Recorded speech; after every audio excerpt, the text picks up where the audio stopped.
రామ్ చరణ్ కి ఆయనే దిక్కట. మొత్తానికి రామ్ చరణ్ శ్రీను వైట్ల కాంబినేషన్ ఓకే అయిపోయింది. ఏం మాయ చేశాడో గానీ ఓ అట్టర్ ఫ్లాప్ ఆగడు ఇచ్చి కూడా మెగా ఫ్యామిలీ చేత సినిమా ఓకే చేయించుకున్నాడు శ్రీను వైట్ల. ఈ విషయంలో శ్రీను వైట్ల మాయాజాలం కంటే చరణ్ దగ్గర మరో ఆప్షన్ లేకపోవటమే అసలు కారణంగా కనిపిస్తుంది. చరణ్ కి ఇప్పుడు ఓ భారీ కమర్షియల్ సినిమా కావాలి. ఎందుకంటే ఫ్యామిలీ సెంటిమెంట్ రుద్దుకున్న ఫలితం గోవిందుడు అందరి వాడేల సినిమాతో తెలిసొచ్చింది.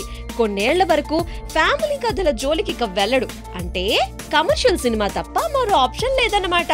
అలాంటి సినిమాలు చేయాలంటే బోయపాటి శ్రీను, రాజమౌళి, వినాయక్, పూరి జగన్నాథులే దిక్కు. బోయపాటి కథ నచ్చక ఆయన ఎప్పుడో పక్కన పెట్టేశాడు. ఇక రాజమౌళి చెర్రీతో సినిమా ఛాన్సే లేదన్నాడు.